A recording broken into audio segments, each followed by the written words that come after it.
Hey everybody. This is a really late night stream for me. I don't usually do them this late, or I don't usually start this late, rather, I should say. I had to fix my hat a little bit there. But I would like to welcome everybody to the final stream for the original Twin Peaks series, which only ran for 2 seasons and included the movie Fire Walk with Me, which I'm going to talk about a little bit tonight as well. Hey, Blissful. Hey, Texas. Um, I was hoping that I could have invited Uncle Bill on here for this final one. Now, this is not going to be the end of the Twin Peaks streams. I'm going to wait a little bit and then I'm going to cover um, the Showtime exclusive 25 years later continuation of the Twin Peaks series. And yes, they waited 25 years and then, believe it or not, had a season three. And I'm eagerly looking forward to talking about that as well. I may wait about a month or so to allow myself to brush up on those episodes. I'm trying to get my. I really wish that I could get this. It's just not going to, um, because it's just not tight enough here. But I hope y'all can hear me anyway, even though I can't pull. Unfortunately, I can't pull this microphone up any more than it was doing it, but now, guys, it has just gotten so loose. um, I don't think I can tighten it up anymore. Maybe that'll work a little bit better. Hey, TJ. um, so give me about a month and I will be covering that Showtime exclusive. So it's not all over after tonight for Twin Peaks. So we've still got some coming up, or upcoming, however you want to say it. I was actually getting pretty sleepy. I mean, I was interested in watching or going through the remaining episodes. Um, but it seems like I get really sleepy around, not as sleepy as early as Steve does, like talking about 5 or 6 o'clock. Um, oh, wow. Oh, Curly Josh, you say you're in Indianapolis filming the NC-17 movie. Love y'all. Well, we love you as well. Oh, Curly Jaws, I hope all goes well. Um, so let me back it up a little bit. As I was saying, I had really hoped to have Uncle Bill on here with me for this final stream of the last few episodes of the original Twin Peaks series. Unfortunately, if you guys had not heard, Uncle Bill had a snafu with his internet. I don't really know if he was. I guess he had requested a new modem. Maybe his service was less than what he thought it should be. But evidently, according to CK, and maybe according to Uncle Bill as well, the internet service provider, the tech from the internet service provider came out and gave him an old modem. So now his internet is virtually nil. He can't really do anything with it. And I really hope they're going to fix that. So I don't think we're going to be seeing Uncle Bill in here tonight, sadly. I did do the history of the Evil Dead and history of the Evil Dead on home video with CK and Garrett and Stuntman Mike, Stuntman Mark, sorry. Sam a little bit. Stuntman Mark was on there with us a little bit into it. We were a little bit into it before Stuntman Mark came on there. But sadly, Uncle Bill had planned to be on there, but due to internet issues, he was not able to join us. Yes, TJ, Uncle Bill has dial up now. Yes, sir. Um, so a little bit about what's upcoming. Of course, tomorrow, I'm more than likely I'm not going to do a stream. I don't see myself doing a stream tomorrow night. Saturday will, of course, be the He Knows You're Alone watch along starting at 7 p.m. Eastern Time. I don't know what that was. I could hear something. I was just making sure it wasn't Sammy howling.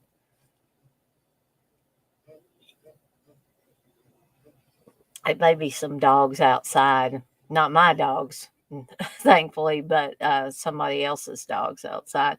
Because when I'm in this back room that was built onto the house, I can hear a lot of things.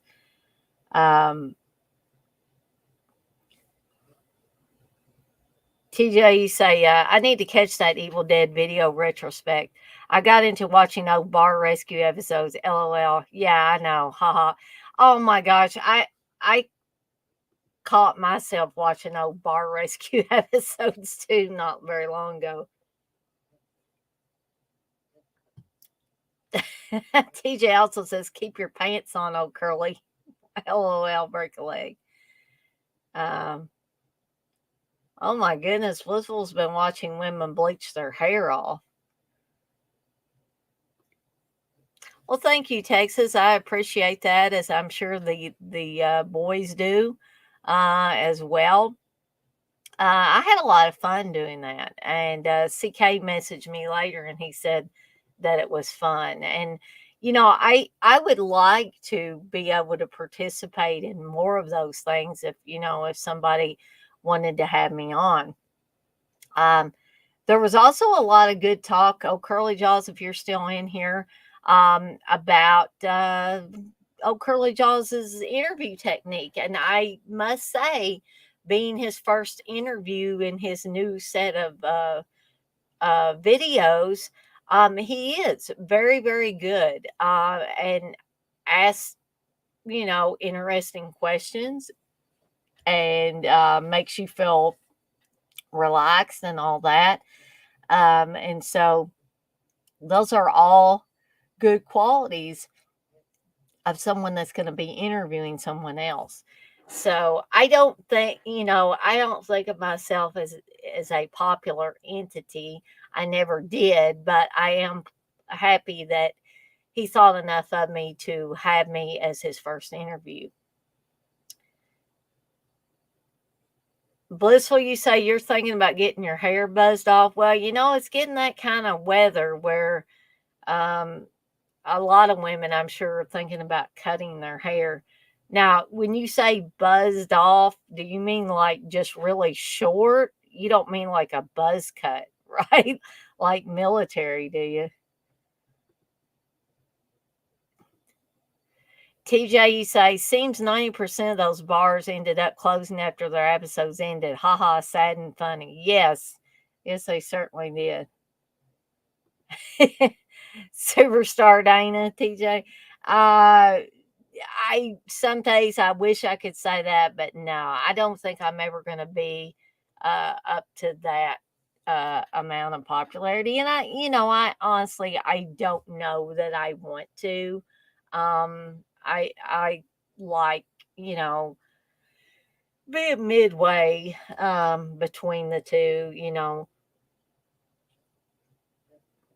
Um, and after all, Garrett is the G rated superstar. So, and I'm not G rated by any stretch of the imagination. Sometimes I do definitely go into rated R territory.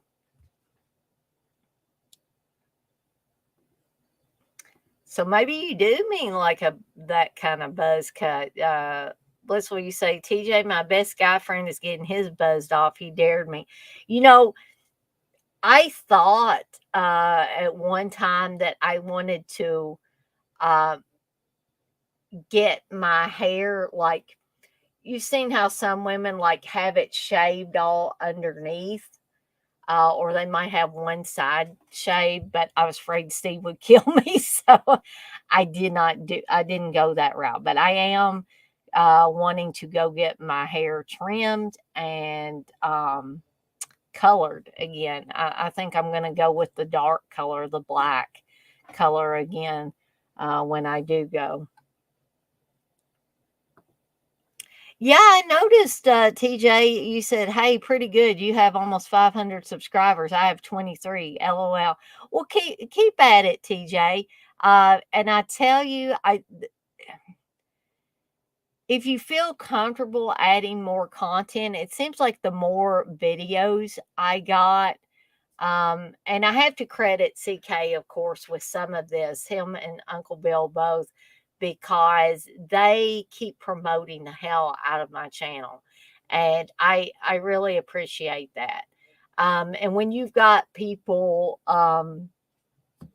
that I don't want to say pull, but that they get a lot of subscribers. They get a lot of viewers on their videos. So when those same people watch them and they're saying, "Hey, you should check out so and so," that does go a long way towards getting you a few more subscribers. But so I say, if you eventually want more subscribers, just keep at it. Just keep adding material.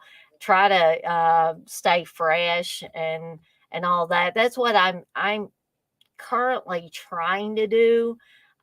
Is just, and I don't. I'm sure I do crisscross on some other people's. I've been told there have been other Hitchcock streams. I'm sure there's other Twin Peaks streams. And I'm sure that people have talked about a lot of the same movies I've talked about. But I try at least to put a different spin on them, and it is my opinion versus somebody else's opinion, and those are bound to be different because no one's exactly the same. Um, you say yes, military style. Well, you know what, Blissful, that might be an interesting look. Yeah, that's actually what my neighbor said I should do. Like, uh, you say you tried the under buzz cut. It looked cute in a ponytail. Yeah, that's what my neighbor Kim was saying. You should do that. One time when we went to the hairdressers, and Brandon may be walking around back there, but Steve's got his door shut tonight to the bedroom, so perhaps Brandon won't be going in there and knocking around and um, playing havoc with Steve's sleep patterns. Um, well, 11 subs, those are probably 11 quality subs and people that really admire you, Blissful. So, um, I've said this before that I am not trying to set the world on fire. I'm not trying to blaze a trail. I'll leave that to other people. Um, if I ever get those 1,000 subscribers, then hey, that's great. If I don't ever get those 1,000 subscribers, I will live. I will still be on here doing videos and still doing this stuff for entertainment because I have fun. I think a lot of you guys have fun. So that's really the important uh, thing in all of this. X-ray, you say you should go full woke, get an afro. uh, Texas, you say one of them definitely admires her for sure. Um, I had a guy, or well, I don't know if it was a guy. I had a person say something about something about love watching the prettiest girl on the internet, and I'm like, I want to say, have you had your eyes checked out lately? So I don't know who this person is. I don't know if there's somebody that's been in the chat. I don't know if it's somebody that's trolling. I haven't a clue. But I do think that if they really do think I'm the prettiest girl on the internet, they need to start looking a little bit more, sadly. Um, well, thank you, TJ. You say, well, you put in the work, Dana. I just do a video once in a while and have a simple channel name. Like I did a quick Evil Dead Rise review video. Anyway, not to take away from your stream. Oh no, I love hearing about what people are doing on their channels as well. And TJ, you do put work into your channel as well. I mean, I've said it before, I'll say it again. You put more into those shorts that you make than some filmmakers can do in 3 hours. And that is no lie. I would rather watch 10 of your shorts than watch some of these 3-hour movies that have been coming out.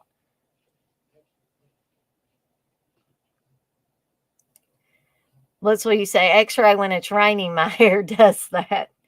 Yes, I agree with Blissful too.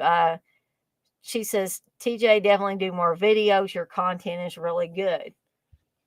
And see, sometimes my content, it's quality, not quantity necessarily.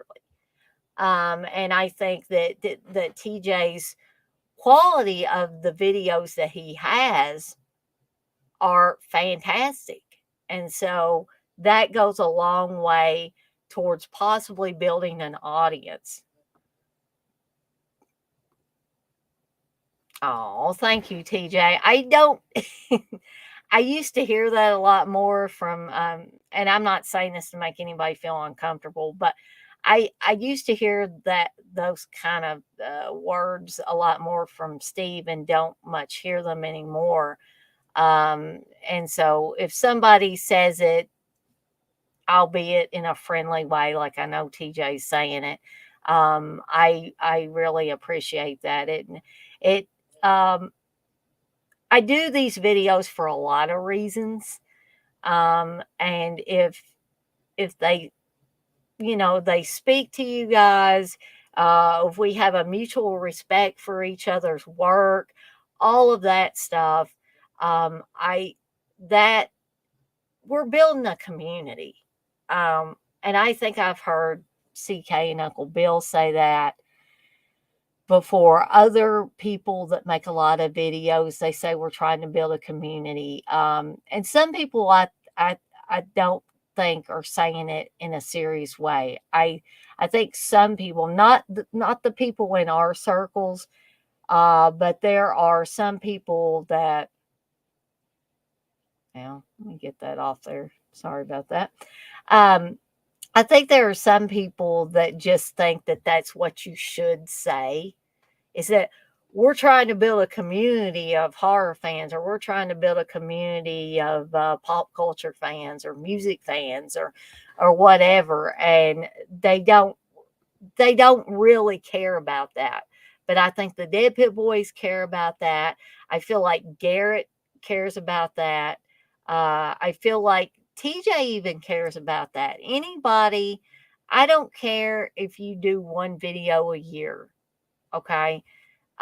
When you put everything you've got into that video, and I feel like TJ does, and I feel like some other people do, then you're doing something. You are contributing to this community of serious filmmakers and YouTubers, live streamers, whatever you want to call us. So, yeah. Um, so now that now that we've all had that mutual little admiration for each other, um, I did want to bring up that I'm guessing, unless TJ tells me that next Wednesday is not going to work for him, then we'll probably kick off the first of our monsters episode discussions. Um, and again, keep in mind that we're only going to do like one half of the episodes from the season because TJ and I both learned that trying to cover all the episodes in one season in one night is almost overkill, and it's hard on both of us to do that. So we're not going to do that anymore. And I blame myself because I think it was me that came up with that idea, and then realized later that, maybe I shouldn't have done that. Okay, so that's as far really as I've thought ahead, other than the current watch alongs that I had mentioned on more than one occasion. If you guys want to ask me, hey Dana, what's the movie for the watch along coming up on uh, April 29th or whatever? Yeah, I can pull out the list and tell you. But I don't want to feel like I'm beating a dead horse. I don't want anybody to feel like that. So I'm not actually mentioning that every time. Um, and I am going to start, doing more of the daily grindhouse, um, little gimmicky things that because again, CK told me that I need to come up with some kind of gimmick. I think of my hat as part of the gimmick, but then the daily grindhouse thing where I just talk about just random stuff, work related stuff, or otherwise, that really doesn't have anything to do with the current stream that I'm talking about. Um, so TJ, you say, I think I can do this coming Wednesday. My buddy is hosting a movie festival and I'm borrowing his DVD box set of Monsters. Awesome. So let's go ahead and get started with breaking down these last few Twin Peaks episodes. Then we're going to talk a little bit about Fire Walk with Me. And then I'm going to get off here for the night. So the first episode that I want to talk about tonight is episode 22, titled "Slaves and Masters." And so let's get a little bit of a breakdown of this episode. Evelyn. So we got the whole James and Evelyn subplot where basically James left on his motorcycle and left Twin Peaks, ends up in this other place. He meets up with a woman in a bar named Evelyn, and she wants him to fix her husband Jeffrey's car. And this is like just a real quick and dirty rundown of who Evelyn is. But as time goes on, we realize that the man played by Nicholas Love, who you guys will remember from several Uwe Lamel films in the past.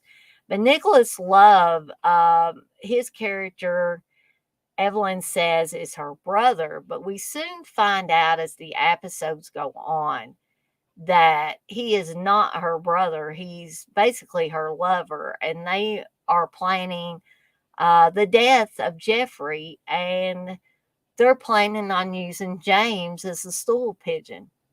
Okay.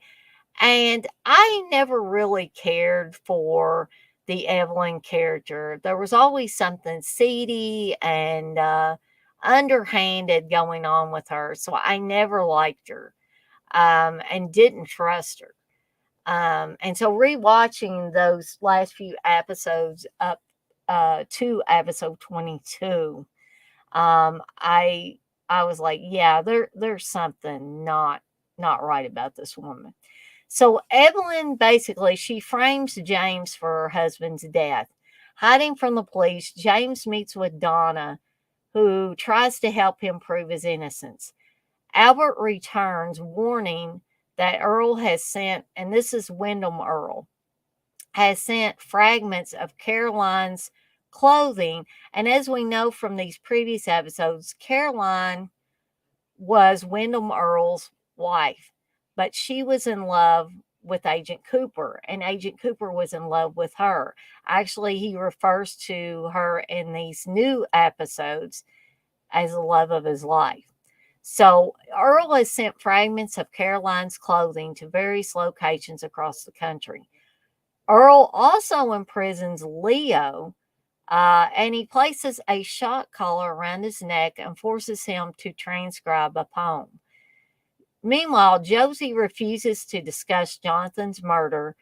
Cooper secretly takes a fiber sample from her coat, which Albert identifies as the vicuna found outside Cooper's room after he was shot, overwhelmingly favoring Josie as the assassin. Cooper and Truman suspect that every time Earl takes a piece in the chess game, he kills a person in real life. They enlist Pete, who is an expert chess player, into helping to stalemate the game to prevent further loss of life. And then, meanwhile, Audrey, Jerry, Bobby, and Jacoby take part in Ben's fantasy because Ben Horn has completely broken from reality, and he's revising history so that Ulysses S. Grant surrenders instead of Lee, triggering Ben's return to reality.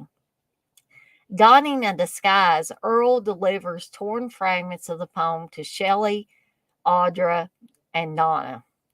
Malcolm tries to kill James, and that's Nicholas Love's character, but Evelyn, confessing that she genuinely loves James, fatally shoots Malcolm. Earl plants Caroline's death mask and a cassette tape in Cooper's bed. So I just wanted to say, too, that I think, believe it or not, I felt like the episodes towards the end of this original series got ever darker. Even when they didn't have flashes of Bob in them, they were still very, very dark. I think the Wyndham Earl character, excuse me, was extremely dark and dangerous. And there's going to be some scenes coming up by the final episode of the series where it just goes batshit crazy. But I'm going to get to that.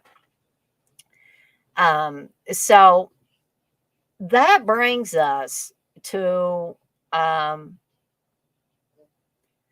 episode 23, The Condemned Woman. So Wyndham Earl's message for Cooper taunts him to make his move in the deadly chess game. Albert presents ballistic evidence that confirms Josie shot Cooper and murdered Jonathan, which Truman overhears.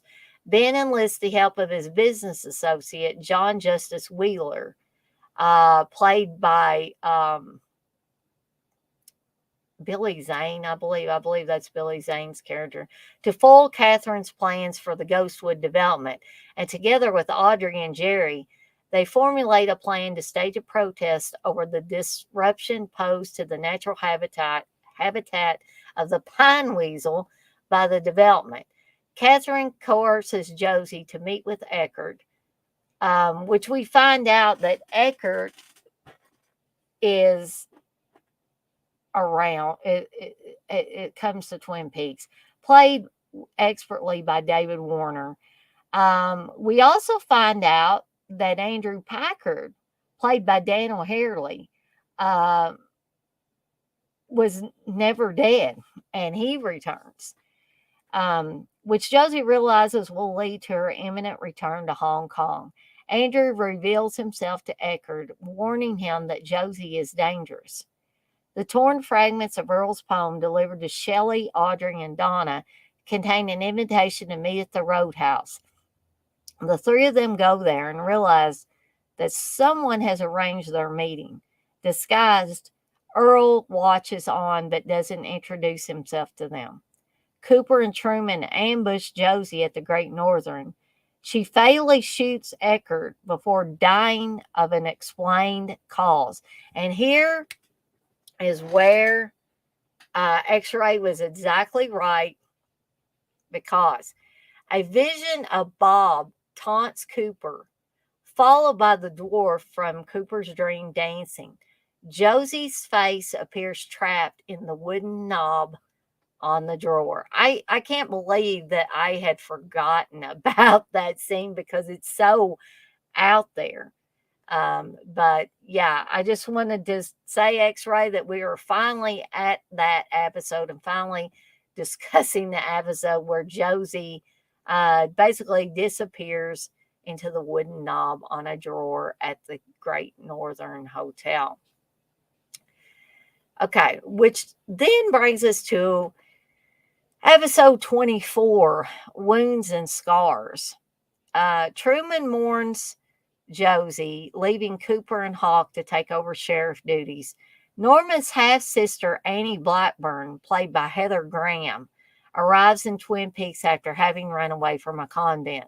The log lady is transfixed by Major Briggs's scars, telling Cooper that as a girl she disappeared for several days and returned with similar scars on her leg. Earl realizes with fury that Cooper is attempting to stalemate the game. Eckert's assistant, Jones, delivers a puzzle box from Eckert to Catherine. Disguised, Earl visits Donna and leaves a gift for her father, pretending to be a colleague from medical school. Later, Dr. Hayward is disturbed by the encounter as the colleague Earl imitated drowned several years earlier, and the gift is a chess piece intended for Cooper. Audrey and Dick organize a fashion show to promote the Stop Ghostwood campaign, where Catherine tells Ben that an environmental impact assessment has already proven that the pine weasel is not threatened by the development, and that she knows he's acting out of self-interest rather than genuine empathy. A live pine weasel runs amok, running the event while Truman rests. Jones breaks in, incapacitates the officer looking after him, and joins him in bed, which is a kind of bizarre scene as well. Which then pushes us into episode 25, On the Wings of Love. Jones attempts to strangle Truman, but he manages to subdue her. Cooper speculates that Eckert wanted Truman dead out of sexual jealousy over his affair with Josie. Audrey flirts with Wheeler, who offers to take her flying in his private jet. A bonsai tree is delivered to Truman's office, supposedly sent by Josie prior to her death. Unbeknownst to Cooper and Truman, the bonsai was sent by Earl, who planted a listening device in it. Gordon returns, so it's not only the return of Gordon, but the return of David Lynch, the creator of Twin Peaks, to the show that he created. And again, I must say, I truly, truly love the Gordon character. He is a great addition to this already, full to the brim show. Anyways,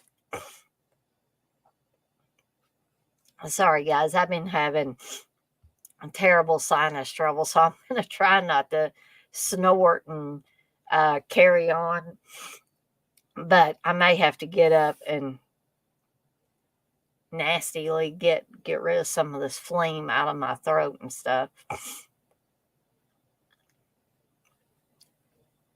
So Gordon returns, reinstating Cooper as a federal agent, and reveals that Earl has a history with Major Biggs and that they share a special interest in the black and white lodges.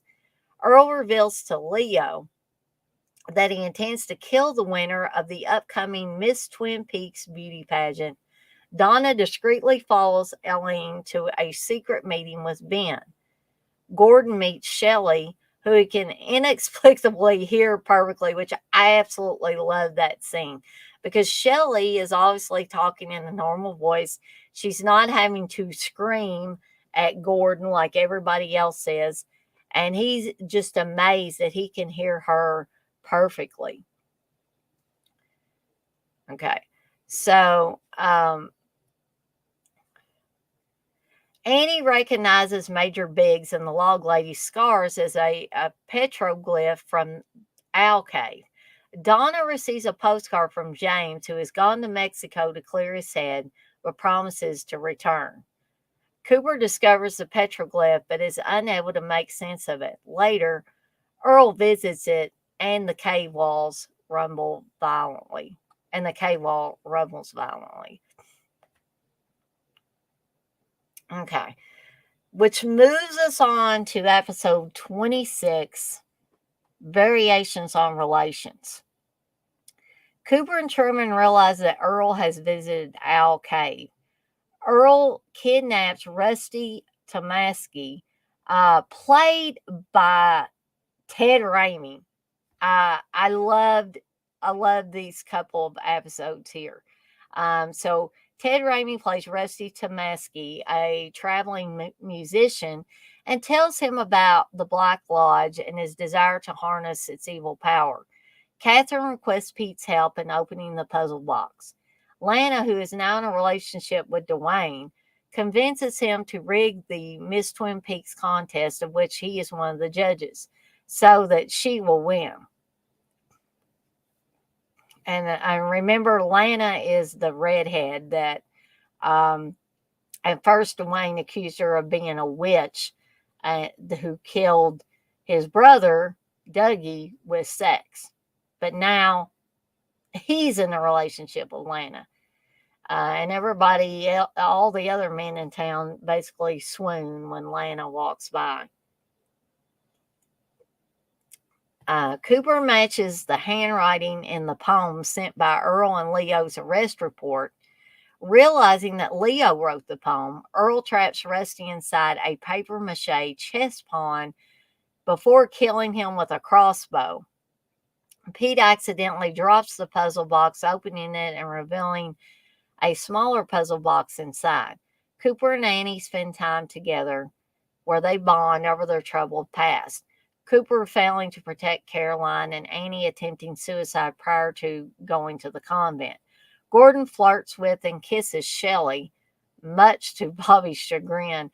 Dick hosts a wine tasting to promote the Stop Ghostwood campaign, where his pretentious behavior irritates Lucy. Donna presses Elaine over a meeting with Ben, which Elaine insists was charity-related. Truman discovers Rusty's corpse inside the pond in a park. Which then brings us to episode 27, The Path to the Black Lodge. And we're getting ready to talk about the last 3 episodes of this, I still think, amazing series. Hey, Les, you say, fun fact, I've never watched one episode of Twin Peaks. Holler. Well, that's saying something because, there are a lot of fans of Twin Peaks. Did you, Wes, did you ever think about ever watching them, or did you just not have any interest at all in watching them? So back to episode 27. Cooper realizes Earl's chess game is leading to a violent conclusion. Wheeler reveals he must leave immediately for Brazil. Donna finds her birth certificate, which has no father listed. Major Briggs reveals that Earl is obsessed with Dugpaws beings of pure evil. Cooper speculates that Earl's true motivation in coming to Twin Peaks is to find the Black Lodge. Several people around Twin Peaks are struck by sudden hand tremors. Shelley and Bobby reconcile their love. Audrey insists Pete drive her to the airport to watch Wheeler before he leaves. Earl tranquilizes Major Briggs. Audrey and Wheeler make love in his jet, bringing a tear to Pete's eye before he, too, is struck by hand tremors. Earl interrogates Major Briggs about the Black Lodge, discovering it will open when Jupiter and Saturn meet. Andrew smashes the second puzzle box with a rolling pin, revealing a smaller metallic cube inside. Cooper and Annie dance at the roadhouse before a vision of the giant waving his arms at Cooper and mouths no. Earl realizes that the petroglyph is a map to the Black Lodge. In the woods, Bob emerges from a bright light, the drapes of the red room reflected beneath him. So it's kind of the return of Bob here um, with the last two episodes, which brings us to episode 28, Miss Twin Peaks. Leo frees Major Briggs, begging him to save Shelley. Audrey discovers that Ghostwood is being discreetly funded by the Twin Peaks Savings and Loan. Cooper speculates that Bob was drawn to Josie's fear, and that fear is the key to the Black Lodge. Earl abandons Leo with a cage of tarantulas rigged on a pulley above his head, which is gruesome in and of itself. Donna demands that her parents tell her the truth about Eileen and Ben, but they refuse. Cooper recognizes two symbols on the petroglyph as Jupiter and Saturn, leading him to speculate that the Black Lodge will open with Jupiter and Saturn's impending alignment. After Major Briggs returns to society under the influence of haloperidol, his incoherent babbling that fear and love open the doors, and mentions of a queen led Cooper to realize that Earl will take the winner of the Miss Twin Peaks contest to the Black Lodge. At the contest that night, Donna confronts Ben, who admits to having an affair with Eileen, her mother, and potentially being Donna's father. Annie wins the contest. Disguised as a log lady, Earl shuts off the lights and sets off smoke bombs. When the lights turn back on, Earl and Annie are missing. And I did kind of leave something out, but I want to back up and talk about this. For all the sexual tension between Agent Cooper and Audrey through many, many of these episodes in the series, never once did they ever make love. Okay. But he does end up making love with Annie. And when I think it's a pretty sweet scene.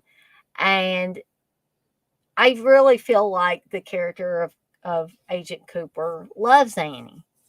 I think his heart is still broken because of what happened to Caroline and because he blames himself.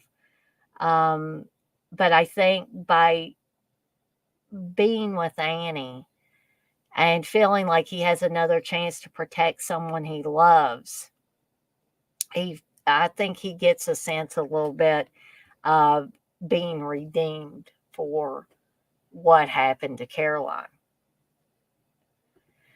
Well, she said, no interest really. It takes a lot to get me into a TV show. Yeah, and I totally get that. I just feel like personally that Twin Peaks was so unique that it continues to be a show that I can wait a little bit and watch it all over again, as I have done in preparation for these streams. Okay, which brings us to the final episode of the original series, episode 29, Beyond Life and Death, which is actually directed by none other than David Lynch. Earl takes Annie to a wooded grove where they vanish behind the curtains of the Red Room. Having suffered head trauma during the pandemonium at the contest, Nadine reverts to her true age, upsetting Mike, who has come to genuinely love her, surprisingly enough. Ben tries to make things right with the Hayward family, but Dr. Hayward violently attacks him. Andrew and Pete discover that the metallic cube contains a safety deposit key.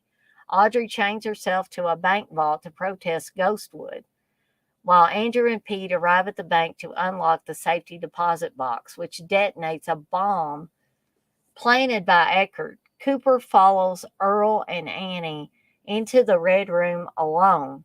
In a distorted voice, Sarah tells Major Briggs, I'm in the Black Lodge with Dale Cooper. I'm waiting for you. Cooper sits in the Red Room with the dwarf and Laura, who tells him, I'll see you again in 25 years, which literally, where David Lynch planned to do this or he didn't. I know Uncle Bill said he didn't think that David Lynch thought that far ahead. But it just seems eerily in sync, when we think about the Showtime series, which was 25 years later. Cooper sees disturbing apparitions of the senile waiter, the giant Annie, Caroline, Laura, Bob, and finally Earl, who demands Cooper's soul in exchange for Annie's life. Earl is rendered immobile by Bob, and Cooper is chased and caught by his doppelganger. Several hours later, Cooper and Annie emerge in the grove. Cooper is taken back to the Great Northern, where he smashes his head against a mirror, his reflection that of Bob, and mockingly repeats, "How's Annie?" Very creepy ending. And amazingly, I feel like maybe not all fans of the original show, but a lot of us probably felt a little cheated that the series did not continue beyond this episode 29. I mean, there were no more seasons, and I would imagine most people had just, you know, they didn't think we were going to 25 years later that David Lynch was all of a sudden going to say, guess what? We're making a season 3. So, it was sad, originally to see what had become of Agent Cooper by the end of that, because I felt like that his character had become one of the, if not the most beloved character in that entire series. And to see Bob completely take him over by the end of that final episode was eerie and creepy, but also heartbreaking at the same time. X-Ray, you say the cliffhanger of all cliffhangers for 25 years anyway. Yes. And you said the cliffhanger of season 3 was way more insane than nightmarish. Yeah. And we are definitely going to get to that after I wait about a month and let everybody get settled from these others.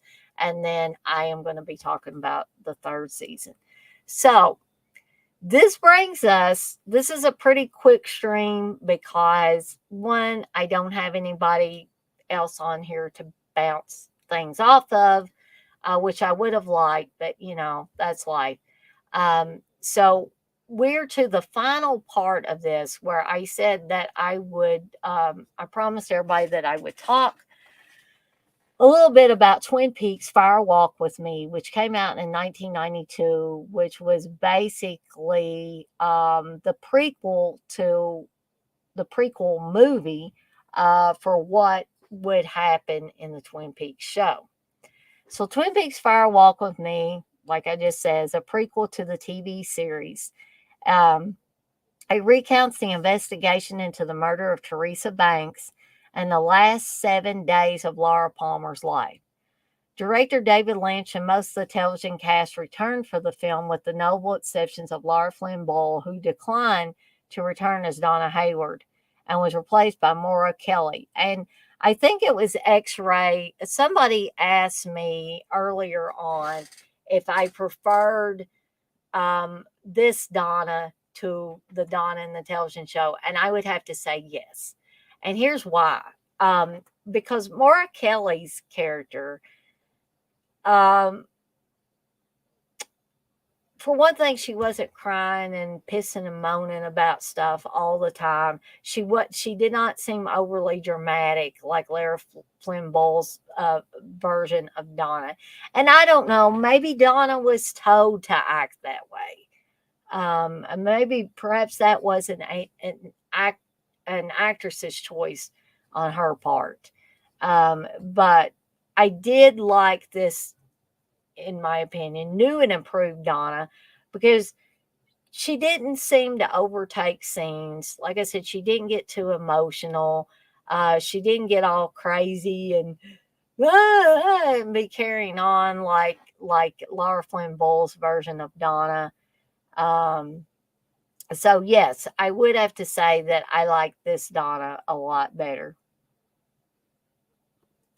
Actually, you say Tarantino's favorite David Lynch movie. Actually, you say Maura Kelly was just kind of there. Yeah, in many ways she was. She was more of a background person than Laura Flynn Bowles' version of Donna. Still, they should have brought back either her or Laura Flynn Botox. Maybe they didn't have anything to do for Donna. Um, and Sherilyn Fenn, due to scheduling conflicts, unfortunately. Um, Kyle MacLachlan returned reluctantly as he wanted to avoid typecasting. So his presence in the film is smaller than originally planned, which I did notice. Lynch shot about 5 hours of footage, which was cut to 134 minutes to allow the film a mainstream release. Many of the cut scenes were later released as Twin Peaks: The Missing Pieces in 2014, which sadly I didn't get a chance to go through all of those. I need to, and perhaps I'll cover those as an intro or a segue into talking about the season 3. The film was a box office bomb and widely panned by critics, but has developed a cult following over time, been critically reevaluated. The release of the third season in 2017, which made many references to the film, led to a renewed interest. Okay, so here's the basic story of Twin Peaks Fire Walk with Me. So in 1988, FBI agent Chester Desmond is sent to Deer Meadow, Washington to investigate the murder of drifter and teenage prostitute Teresa Banks. FBI Regional Bureau Chief Gordon Cole has classified the case as a Blue Rose case, implying that it is of paranormal nature. While searching the trailer park where Teresa lived, Desmond finds her missing ring and is abducted by an unseen force. After Cole and Agent Dale Cooper experience a vision of Philip Jeffries, an agent who has been missing for several years, Cooper is sent to Deer Meadow to find Desmond to no avail. 1 year later, in Twin Peaks, high school homecoming queen Laura Palmer is haunted by dreams about the Black Lodge. Laura, who has been sexually assaulted by Bob for several years, is horrified to find that the pages describing her assault have been torn out of her diary. She discovers that Bob is a malevolent spirit who is possessing her father, Leland Palmer. After an encounter with Mike, Leland recalls repressed memories of him killing Teresa. Psychologically unhinged, Laura goes to a cabin in the woods for an orgy with Ronette. And orgy it definitely was. A lot of nudity and sexual activity. Not over the top, but it is there. And they were able to, show a lot of things that they were not allowed to show on television when the series was going on. So she has an orgy with Ronette, Jacques, and Leo. Leland follows her there, and after attacking Jacques and scaring Leo away, takes Laura and Ronette to an abandoned train car. Leland reveals to Laura that Bob wants to possess her. Mike throws Teresa's ring from the Black Lodge, and Laura puts it on, preventing Bob from possessing her. And we see this ring later on as well. Enraged, Leland bludgeons Laura to death. The next morning, the Twin Peaks Sheriff's Department finds her body, and as Cooper comforts her spirit in the Black Lodge, she sees an angel that had disappeared from her bedroom painting. Okay, so I enjoyed the movie for what it was, but I don't entirely feel like the movie was needed.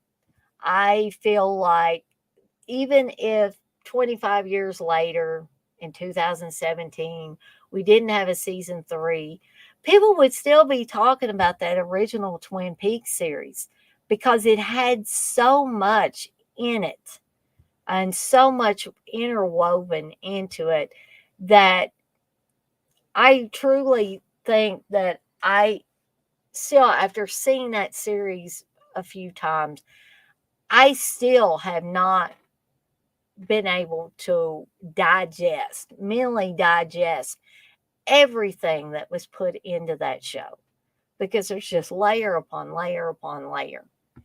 And so I really don't think and you guys might some of you guys might disagree with me here, but I think the Fire Walk with Me, although interesting in a lot of respects, is a throwaway movie. To me, it's not needed. Um, yeah, it was cool to go, and be able to see several of the characters from the show again and stuff like that. But I don't really think, in the grand scheme of things, that Firewalk with Me was needed. If the series had just ended with Agent Cooper being possessed by Bob and cackling, "What about Annie?" over and over again, I think that would have been good enough. Um, I I realize that it has a cult following, and I understand why it has a cult following. Hell, the show has a cult following as well. And give a few years, and that Showtime season 3 technically will have a cult following if it doesn't already. Um, X-Ray, you said the tone of the movie is definitely what Lynch probably wanted to do with the show, but was restricted. Yeah. X-Ray, you say Firewalk with Me only works if you're familiar with the show. You just can't jump into it. Yeah, I agree with that too as well, X-Ray. Um, so, guys, I realize I only went on for about an hour, probably actually talking about the episodes and Firewalk with Me for just shy of an hour. But because I got started so late and because there were so few episodes to cover, I just felt like I would get on here as promised and discuss those a little bit. I may review Firewalk with Me again and the missing pieces as well, and do like a quick and dirty thing as a segue, like I said, into the Showtime series of Twin Peaks season 3. Okay. So you guys can all look forward to that coming up in about a month. I'm going to give myself a month to refresh myself on those new episodes and also watch the missing pieces off of the original series. So before I get off here for the night, I could stay on here 2-3 minutes more. Um, of the four of you that are left, is there anything anybody wants to ask or bring up or anything like that?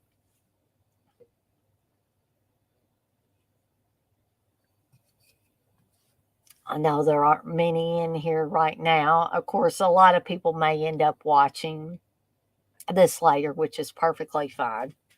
Um, I tell you what, it's really hot back here. Went from it being cold, freezing cold back here, to now it being hot where I can't hardly stand it back here.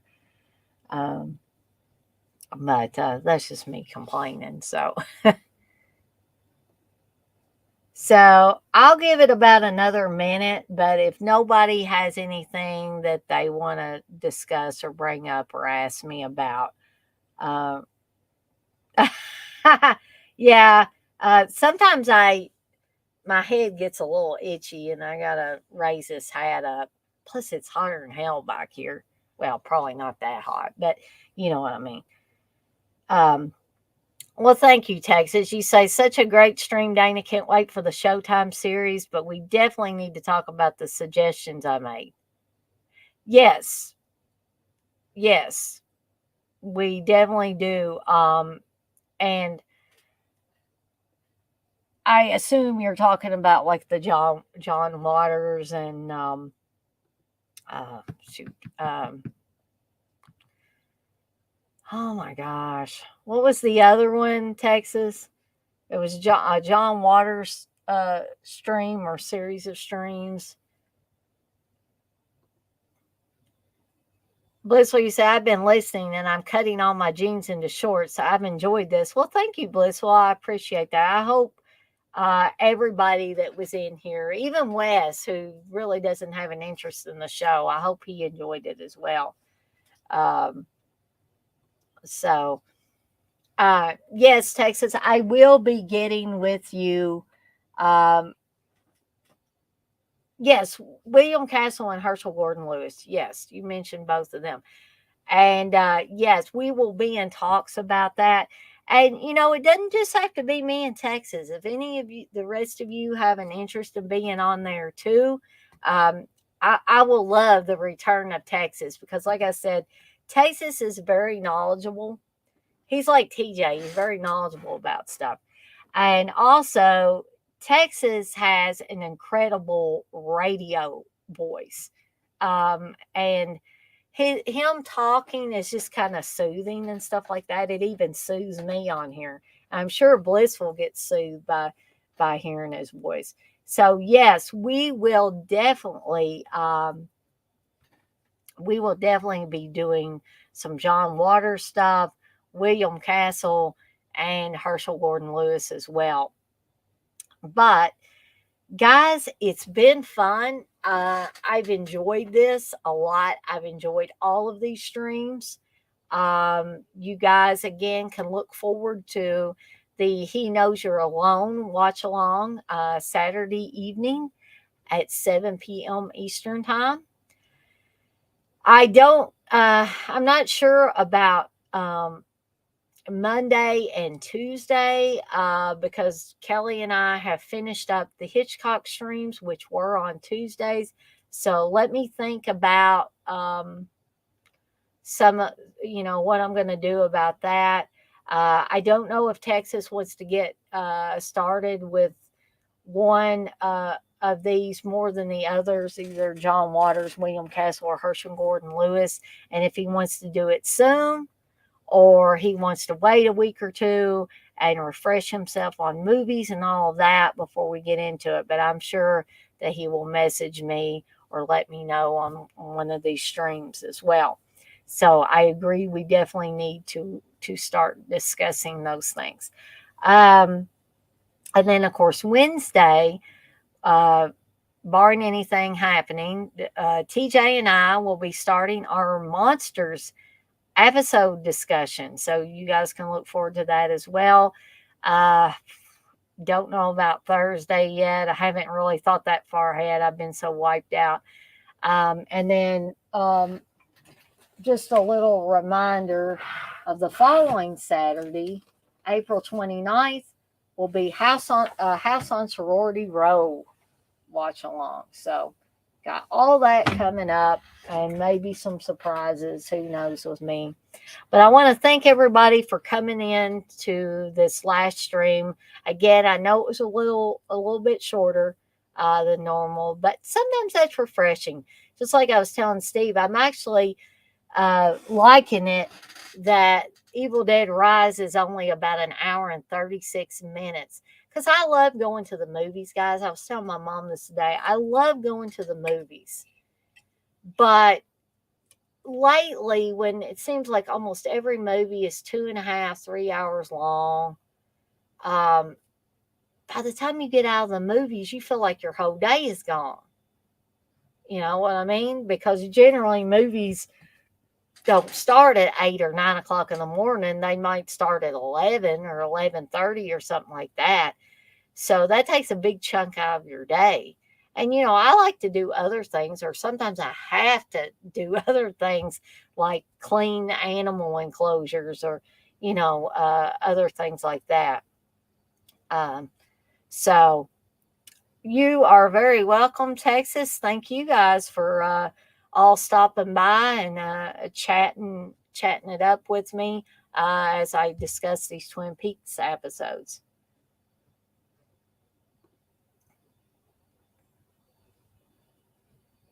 Oh, really? It's 3 hours? Man. Oh, boy. But anyway, with all that being said, I am going to skedaddle on out.